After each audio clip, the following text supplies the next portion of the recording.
अस्सलाम वालेकुम बेटे। यूनिट नंबर 5 एक्सरसाइज बेटे 5.4 आज करेंगे और इस यूनिट का नाम है फैक्टराइजेशन। तो बेटे ये जो एक्सरसाइज आज हम करेंगे लॉन्ग क्वेश्चन के वाले से बहुत इंपॉर्टेंट एक्सरसाइज है। अगर इस एक्सरसाइज में से कोई क्वेश्चन आता है तो वो बेटे लॉन्ग के वाले से आएगा 4 मार्क्स का। तो सबसे पहले तो इसके स्टेटमेंट को समझ लेते हैं। स्टेटमेंट में हमें क्या कहते हैं, चीज हमने क्या चीज को फाइंड करना है। स्टार्ट करते हैं बेटे। स्टेटमेंट है factorise each of the following cubic polynomial by factor theorem. सबसे पहले बेटे हम वर्ड जो है फैक्टराइजेशन पे फोकस कर लेते हैं। जैसा कि चैप्टर का जो नाम है वो भी फैक्टराइजेशन है और फैक्टराइज किसको करना है इसका क्या मतलब है। कहते हैं जब भी किसी इक्वेशन को फैक्टराइज किया जाता है तो वो फैक्टर में कन्वर्ट हो जाती है और उन फैक्टर को जब जो है वो किस फॉर्म में होते हैं, प्रोडक्ट की फॉर्म में होते हैं। ठीक है, जब भी किसी एक्सप्रेशन को क्या किया जाता है, फैक्टराइज किया जाता है तो उसके जरिए हमारे पास क्या आते हैं, फैक्टर्स आते हैं। और फैक्टर्स जो होते हैं वो बेटे प्रोडक्ट की फॉर्म में होते हैं। अगर उन फैक्टर्स को दोबारा मल्टीप्लाई किया जाए तो आपके पास इक्वेशन जो है वो दोबारा वैसे की वैसी आ जाती है। ये तो था बेटे फैक्टराइजेशन का मतलब, आपको बताया था फैक्टराइज का। अब फैक्टराइज किसको करना है, कहते हैं कि फैक्टराइज करना है आपने क्यूबिक पॉलिनोमियल इक्वेशन, यानी कि आपके पास जो है जो भी इक्वेशन गिवन होगी, ठीक है, वो क्या होगी, उसमें जो वेरिएबल यूज हो रहा होगा उसकी पावर ज्यादा से ज्यादा क्या होगी, क्यूब में होगी, यानी कि 3 पावर होगी। जैसे ये नीचे बेटे क्वेश्चन लिखा हुआ है, इसमें देखिए x वेरिएबल यूज हो रहा है, इसकी हाईएस्ट पावर जो है वो 3 है। ठीक है, तो अब बेटे याद रखना है, अगर आप क्वाड्रेटिक इक्वेशन यानी क्वाड्रेटिक पॉलिनोमियल इक्वेशन को जब फैक्टराइज करेंगे तो आपके पास फैक्टर आएंगे 2 आएंगे। कैसे, इसका भी आसान सा बेटे, अगर आपके पास ये देखिए स्टैंडर्ड फॉर्म में लिख देता हूं क्वाड्रेटिक इक्वेशन की, ये हमारे पास एक स्टैंडर्ड फॉर्म है क्वाड्रेटिक इक्वेशन। इसमें देखिए x की जो पावर है वो स्क्वायर है। अब इसकी जो आपने पीछे जितनी भी फैक्टराइजेशन की है जो क्वाड्रेटिक इक्वेशन की, अगर x की पावर स्क्वायर में आए तो नीचे फैक्टर भी बेटे आपके पास 2 ही आएंगे। अगर आपके पास लीनियर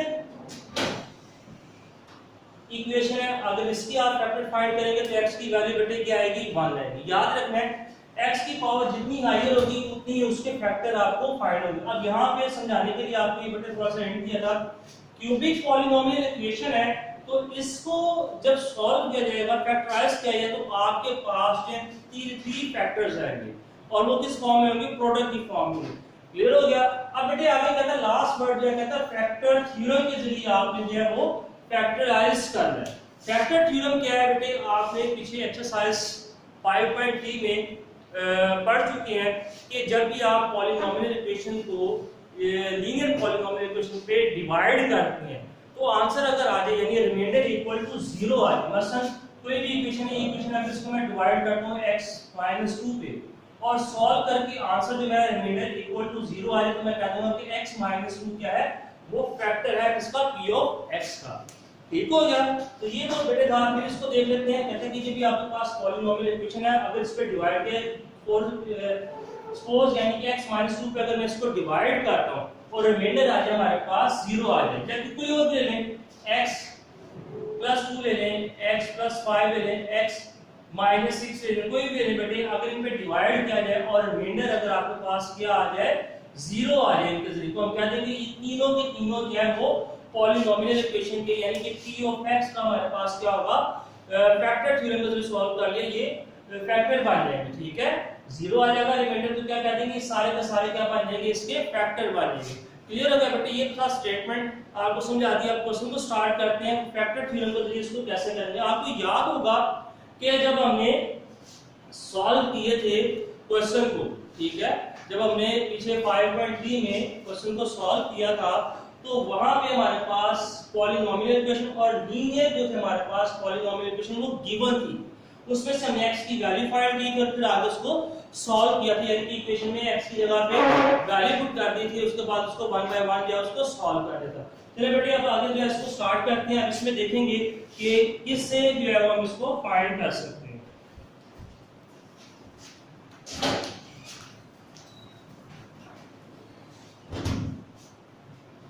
जी बेटे यहाँ पे हम स्टार्ट करते हैं। इसको देखने के लिए याद रखना है बेटे, ये जो है आपने इक्वेशन में पढ़ा था कि जो लास्ट वैल्यू होती है जिसके साथ वेरिएबल होता है इसको हम कहते हैं कांस्टेंट वैल्यू। क्या कहते हैं, कांस्टेंट वैल्यू। ठीक है, और जो लीडिंग कोएफिशिएंट यानी लीडिंग वेरिएबल के साथ जो होगा ये कोएफिशिएंट वो क्या कहलाता है, लीडिंग कोएफिशिएंट कहलाता है। ठीक है, जिस वेरिएबल की पावर हायर हो उसके साथ जो कोई भी वैल्यू लिखी हो उसको क्या कहते हैं, लीडिंग कोएफिशिएंट कहते हैं। इसके साथ कुछ नहीं, इसका मतलब है ये क्या होगा, 1 होगा। बेटे कांस्टेंट वैल्यूज को, जिसको मैं सर्कल कर रहा हूं, कांस्टेंट वैल्यूज को हम बेटा डिनोट करेंगे p से, और जो लीडिंग कोएफिशिएंट वाला जो हमारे पास है कोएफिशिएंट, इसको लेट सपोज करेंगे हम q से इसको डिनोट करते हैं। ठीक है, या फिर सुने, जो कांस्टेंट वैल्यू होगी इसको बेटा p से हम डिनोट करते हैं, और जो लीडिंग कोएफिशिएंट है इसको हम q से जो है वो डिनोट करते हैं। अब इसके बेटा हमें देखते हैं, ये से हमने फाइंड करनी है कि हमारे पास जो है, ठीक है, इसके फैक्टर कैसे बनेगा। यहां पे लिखेंगे सबसे पहले बेटे हम कांस्टेंट के फैक्टर देख लेंगे, और फिर लीडिंग जो है जो कह रहे हैं कि कोएफिशिएंट है इसके बेटे क्या कर लेंगे, फैक्टर जो है वो फाइंड कर लेंगे। बेटे सबसे पहले देखते हैं possible factor of constant value. ठीक है, ये लिख लेंगे, ये स्टार्ट है, और फिर आपको मैं इसका एक अल्टरनेट वे भी बता दूंगा कि आप एक स्टेटमेंट में दोनों को शो कर सकते हैं। ठीक है, वो भी नीचे लिखेंगे, ये आपको एक प्रॉपर वे बताया जा रहा है, इसके लिए सॉल्व करेंगे, लिखेंगे ये possible factor of the constant term,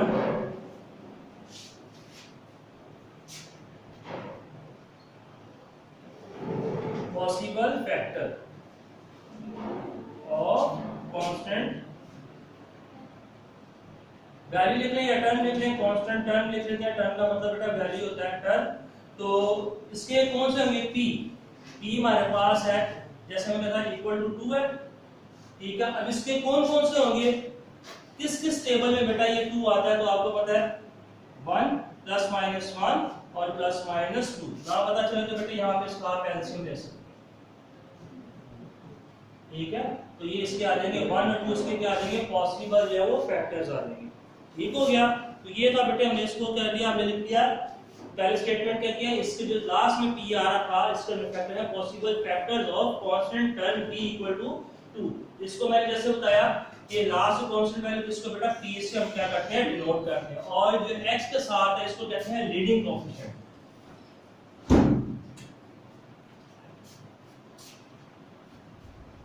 leading coefficient कहते हैं इसको बेटे, तो इसको हम q से डिनोट करेंगे। अब इसको लिखेंगे एंड लीडिंग कोएफिशिएंट एंड, ठीक है, अगर हम इसके फैक्टर देखने हैं किसके, लीडिंग कोएफिशिएंट के,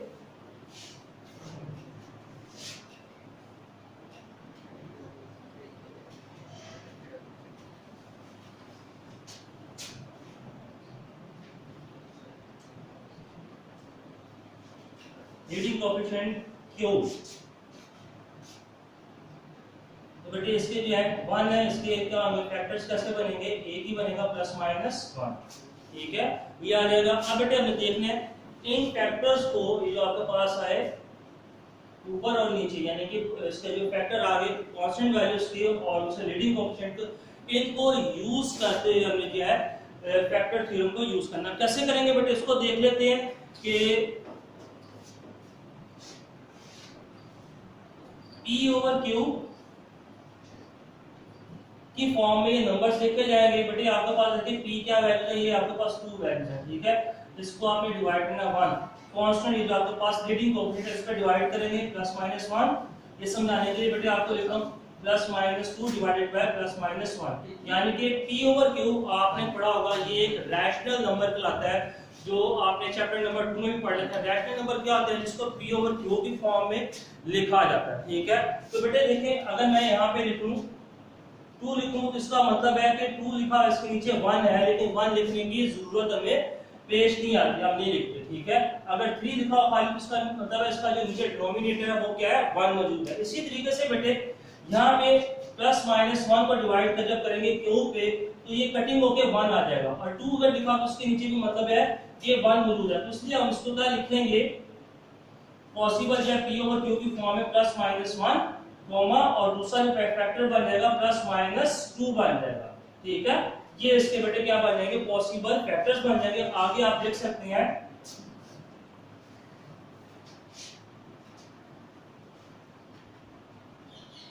possible factors of p of x। ठीक है, यानी कि इनको यूज करते हुए हम इसको जो है फैक्टर्स जो है बेटे क्या कर सकते हैं, फाइंड जो है वो कर सकते हैं। बेटे करना क्या है, अगर यहाँ पे अगर आप गौर करें प्लस माइनस 1 लिखा है प्लस माइनस 2 लिखा है, कहने को तो ये सिंपल वर्ड में आपका कहें 1 और 2 ये 2 वैल्यूज है, लेकिन अगर इसको देखा जाए तो ये 4 वैल्यूज दिए जाते हैं कैसे, +1 -1 +2 और -2, ये आपके पास बेटे 4 वैल्यूज हैं। इनको यूज करते हुए आपने जो है इक्वेशन को इक्वल टू यानी रिमाइंडर 0 लेके आना है, जिसके साथ 0 आ जाएगा उसको हम कह देंगे फैक्टर है। ठीक हो गया। अब बेटे स्टार्ट करते हैं, ये था एक स्टार्टिंग जो था पॉइंट था वो लिख लिया था। आप सिंपल वर्ड में अगर बेटे जब 1 हो, ठीक है, यहाँ पे 1 हो, उसका मतलब है क्यों जो हमारे पास लीडिंग कोएफिशिएंट 1 है, तो आप सिंपल वर्ड में ये स्टेट जो है पूरी डिटेल आपको जो है समझाने के लिए लिखी जो है कि पॉसिबल फैक्टर्स हमारे पास कांस्टेंट टर्म पे थे, p इसको डिनोट करते हैं 2 है, तो उसके क्या फैक्टर्स होंगे +-1 और +-2, एंड लीडिंग कोएफिशिएंट के बेटे जिसको q से डिनोट करते हैं वो 1 है, इसके फैक्टर क्या बन जाएंगे +-1। जब इसको हम लिखेंगे p/q की फॉर्म में, ठीक है, यानी रैशनल नंबर की फॉर्म में लिखेंगे तो वो हमारे पास फैक्टर आ जाएंगे इन दोनों को मिला के, यानी कि p को q पे डिवाइड कर दें तो फैक्टर हमारे पास +-1 और +-2 आ जाएगा। ठीक हो गया। तो उसको सिंपल वर्ड में आपने नीचे 1, इसका मतलब है नीचे 1 है, ये p/q यानी कि रैशनल नंबर है। अब इसी को यूज करना है, नीचे 1 लिखने की जरूरत नहीं। क्यों जरूरत नहीं, जैसे मैंने आपको बता दिया अगर 2 खाली लिखा तो उसका मतलब उसका डिनोमिनेटर नीचे क्या आता है 1 मौजूद होगा, 3 लिखा होगा तो उसका डिनोमिनेटर नीचे बेटे क्या होगा 1 होगा।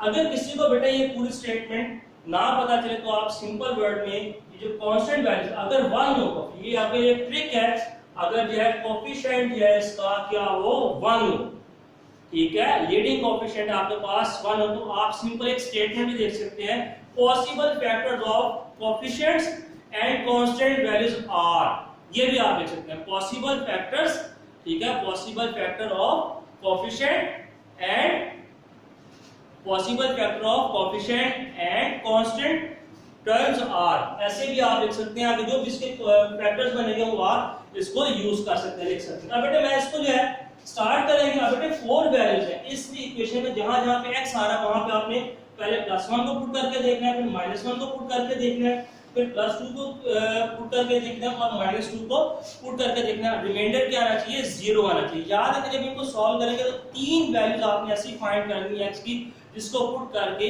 आंसर जो है वो 0 है। अब बेटे यहाँ पे जो है स्टार्ट करते हैं। सबसे पहले ये जो आपके पास पॉलिनोमियल इक्वेशन है, पॉलिनोमियल इक्वेशन है, इसको बेटा लेट्स कर लेंगे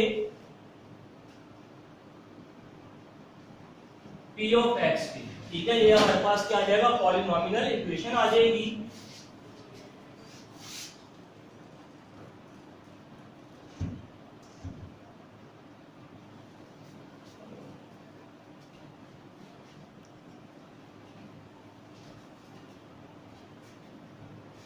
जी बेटी इक्वेशन आ गई। अब इसमें जो है 4 वैल्यूज आ गई। अगर 1 बाय 1 इसके अंदर पुट करना आप स्टार्ट करेंगे तो आपके जो पेजेस हैं नोटबुक के वो भी बढ़ जाएंगे, और जो है आपकी जो अगर नोट उस पे करेंगे पेपर में करेंगे तो आपकी काफी जो शीट्स हैं वो बढ़ जाएंगे। इसका बेटे शॉर्ट मेथड ये है कि आप ये देखिए 4 वैल्यूज आ गई ना, मैंने समझाने के लिए फैक्टर थे +-1 +-2, नीचे ये आपको मैंने बताया कि इसका मतलब है ये वैल्यूज 1 जो है +1 है और -1 है, ये 2 वैल्यूज आ गई। +-2 का मतलब है ये वैल्यू 2 जो है उसके साथ प्लस भी है और माइनस भी है। 1 बाय 1 आपने इसके साथ जो है वो सॉल्व करना है। अब बेटे इसको आप अगर पहले कैलकुलेटर पे चेक कर ले तो आपके लिए आसान होगा, जिसके साथ जो है 0 आ जाए आप उसको जो है फौरन सॉल्व कर लें बोर्ड पे, यानी कि आपके जो है वो 3 वैल्यूज के साथ क्या आप सॉल्व करेंगे। लेकिन चेक करने के लिए आप बेटे क्या करेंगे, पहले कैलकुलेटर का इस्तेमाल करेंगे, ठीक है, ये ऐसे नहीं करना 1 बाय 1 सबको आप सॉल्व करना शुरू कर दें तो पता चले आपका ये क्वेश्चन है 4 मार्क्स का जो है ये तो सॉल्व हो गया, लेकिन आपका जो टाइम है वो काफी ज्यादा जो है कंज्यूम हो गया, लिखते लिखते लिखते एंड पे आ गया। लेकिन अगर इसका बेटा ट्रिक ये है कि आप पहले जो है कैलकुलेटर जो है यूज कर लें, ठीक है। कैलकुलेटर पे कैसे करेंगे, जैसे ही आपने +1 इसमें पुट करके देखना है कि रिमाइंडर 0 आता है कि नहीं, उसके लिए क्या करेंगे आप ब्रैकेट लगाएंगे, 1 लिखा, ये बेटे जो साइन है ये पावर का साइन होता है, उसके बाद बेटे पावर क्या थी, उसके बाद देखिए आपके पास माइनस आ रहा है, माइनस का साइन लगाया, 2 लगाया, ब्रैकेट ब्रैकेट में फिर 1 लिखा, आगे बेटे पावर का बटन, उसके बाद क्या आ जाएगा 2 लिख देंगे। फिर बेटे माइनस आ रहा है, उसके बाद फिर ब्रैकेट लगाई, 1 लिखा, ब्रैकेट क्लोज प्लस 2। अभी आपने कैलकुलेटर पे सारा इस तरह का जो फॉर्मेट जो टाइप कर लेना है, ठीक है। उसके बाद जो आपने एंटर करके देख लेना है क्या 0 आता है कि नहीं। फिर देख लें बेटे ये आपके पास जो है पॉलिनोमियल इक्वेशन है, आपने x की जगह पे पहले +1 को पुट करना है, ठीक है। तो क्या लिखेंगे, ब्रैकेट लगाई, 1 लिखा, आगे बेटे ये जो है इसका जो साइन आपके उसमें कैलकुलेटर में ये पावर का बटन कहलाता है। पावर का बटन प्रेस करने के बाद आपने इसकी पावर लिखनी है ऊपर क्या क्यूब, उसके बाद बेटे साइन क्या आ रहा है माइनस का आ रहा है, फिर 2 लिखेंगे, ब्रैकेट लगा लें, फिर +1 यहाँ पे 1 आ जाएगा, फिर आगे बेटे ये आ जाएगा पावर का बटन, उसके बाद 2 लिखेंगे, पावर क्या है इसकी स्क्वायर है तो 2 लिखेंगे, माइनस आ जाएगा, ब्रैकेट लगाएंगे, आगे जाके x की जगह पे 1 पुट करेंगे यानी +1, ठीक है। और फिर क्या लिखेंगे प्लस और 2। इसके साथ आपने जो कैलकुलेटर पे सॉल्व करना है, अगर तो 0 आ जाएगा तो इसका मतलब है कि +1 के साथ सॉल्व करने से रिमाइंडर 0 आता है, तो आप अपना प्रोसीजर जो है बेटे वो सामने नोटबुक पे कर लेंगे। रफ वर्क पे आपने कैलकुलेटर पे साइड पे खुद ही करके चेक कर लेना है, ठीक है। स्टार्ट करके इसको बेटा चेक कर लेते हैं।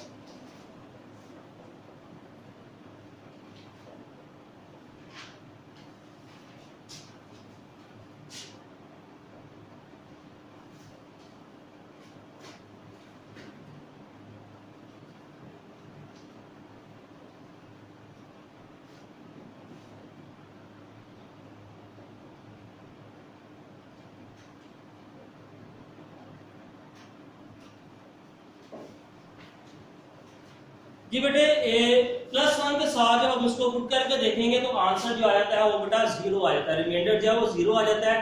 तो ये मैंने आपको फॉर्मेट बता दिया, कैलकुलेटर पे आपने इस तरीके से बेटे सारा जो पुट करके देखना है, 0 आ जाता है। अब इसको जो आपने जो स्टेप कर लेंगे इसमें फौरन से जो है देख लिया, कैलकुलेटर पे चेक कर लिया, रिमाइंडर 0 आ गया। अब आप इसको नीचे सॉल्व कर सकते हैं,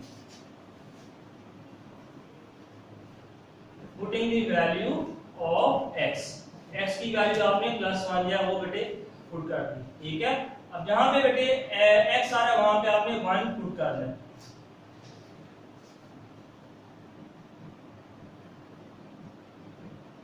इसको सॉल्व कर लेते हैं, 1 का क्यूब 1 होता है, इसको सॉल्व करेंगे बेटा 2 आ जाएगा, 1 आ गया, अब इसके प्लस माइनस कैंसिल हो जाएगा, प्लस माइनस कैंसिल हो गया, 0 हो गया। सॉल्व कर लिया तो नीचे लिख लेंगे हेंस। अब फैक्टर बेटे इसको कैसे लिखेंगे, देखिए x इक्वल मैंने लिखा था +1 की। अब फैक्टर कैसे बनेगा, यहां पे देखें x इक्वल टू है +1। अब ये +1 है बेटे, जब इसको मैं x की तरफ मूव करूंगा, ठीक है, जब इसको x की तरफ मूव करूंगा तो ये बन जाएगा x - 1 इक्वल टू 0। तो आपका जो फैक्टर बनेगा x - 1 बन जाएगा। लिखेंगे hence x - 1 is the factor of p of x। ये एक फैक्टर जो हमने फाइंड कर लिया, ठीक है। इस फैक्टर की बेटे समझ आई, +1 के साथ जहां पे x आया था वहां पे हमने +1 पुट किया, आंसर दिया वो बेटा यानी कि रिमाइंडर 0 आ गया। तो अब हमने क्या करना है कि जो +1 था ये क्या फैक्टर बनेगा, लेकिन कहेंगे कैसे, मैंने देखो x इक्वल टू +1 किया था, जब इसको मैं मूव करूंगा x की तरफ तो ये बन जाएगा x - 1।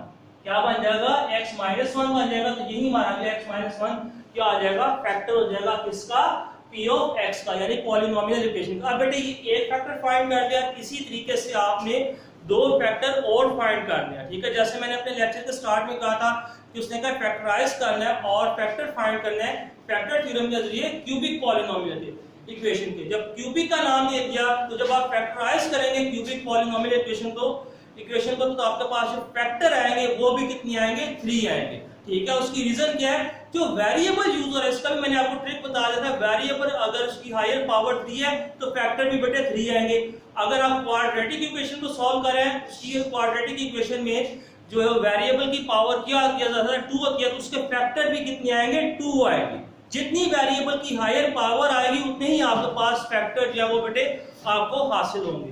तो बेटे यहां तक ये आपको समझ आ गई होगी। इससे आगे हम फिर कंटिन्यू करते हैं, -1 के साथ सॉल्व करेंगे, देखते हैं कि -1 के साथ जो है पुट करने से हमारे पास जो रिमाइंडर 0 आता है कि नहीं। तो तब तक बेटे आप इसको नोट कर लें, फिर आगे कंटिन्यू करते हैं हम।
जी बेटे आप इतना नोट कर ले, अगर इसको आगे कंटिन्यू करते हैं।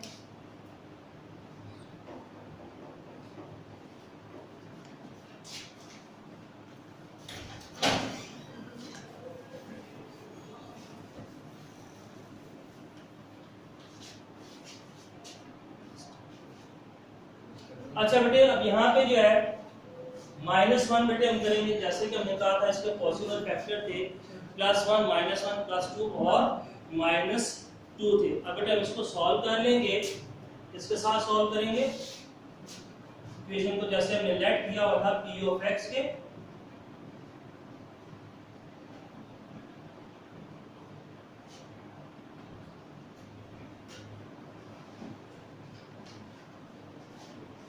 putting the value of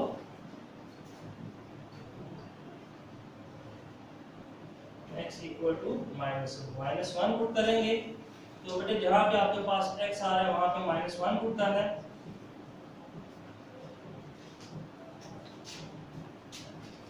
इसको बेटे सॉल्व करके देखेंगे, आ जाएगा -1, सॉल्व करेंगे आ जाएगा 2 आ जाएगा, आगे देखिए +1 आ जाएगा। अब बेटे इसमें देखिए कटिंग हो जाएगी, तो आपके पास -1 को भी के साथ भी सॉल्व करने से आपका क्या आ जाता है 0 आ जाता है, रिमाइंडर क्या आता है 0 है। तो हम यहाँ पे बेटा स्टेटमेंट लिख देंगे, स्टेटमेंट जैसे पहले लिखी थी, हेंस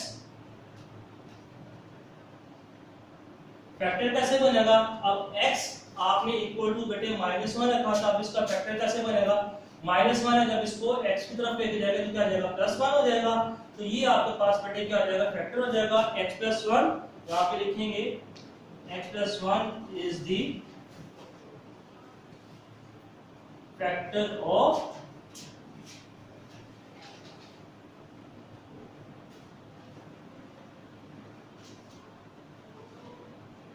p ऑफ x। ये बेटे ये हो गया सॉल्व। अब एक लास्ट आएगा फैक्टर हमें फाइंड करना है, उसको भी देख लेते हैं।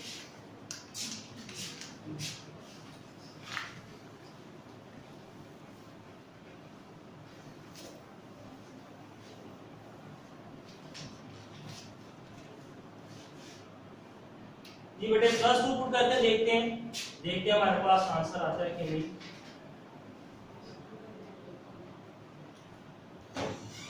जहां पे बेटे x आ रहा है वहां पे क्या पुट करेंगे 2 पुट कर देंगे।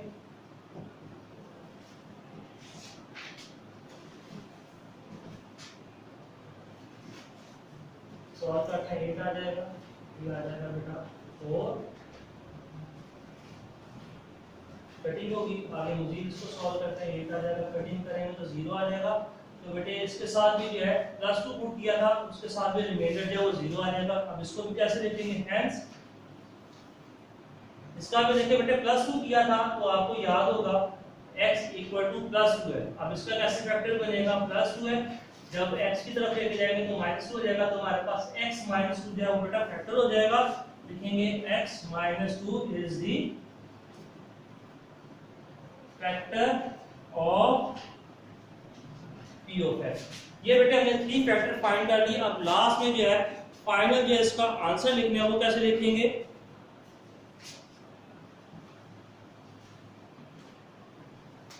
the cubic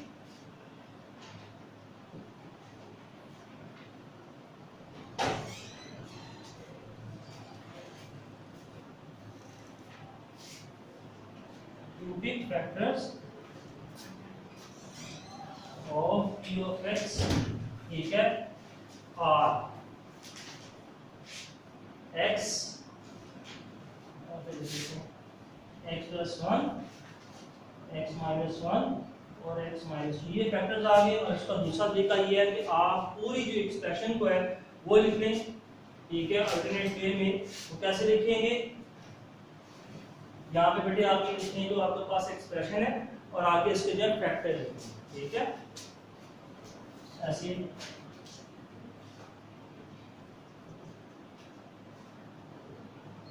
x³ - 2x² - x + 2, आगे इसके जो फैक्टर्स लिख सकते हैं, कौन कौन से हैं।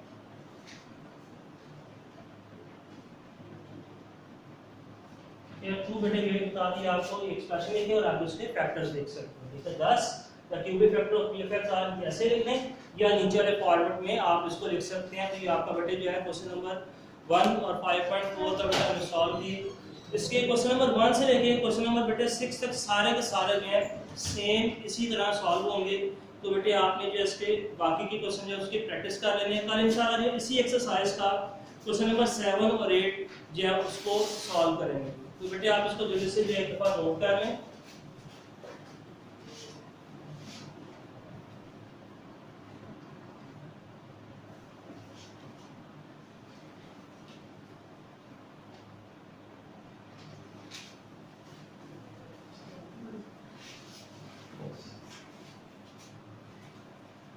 जी बेटे ये था हमारा आज का लेक्चर। एक्सरसाइज 5.4 थी जो कि हमने कंप्लीट की। क्वेश्चन नंबर 1 से लेके क्वेश्चन नंबर बेटा 6 तक आपने कंप्लीट करने, इसी पैटर्न पे सॉल्व होंगे। क्वेश्चन नंबर 7 और 8 उसको बेटे कल देखेंगे। तब तक के लिए इजाजत दें। अल्लाह हाफिज।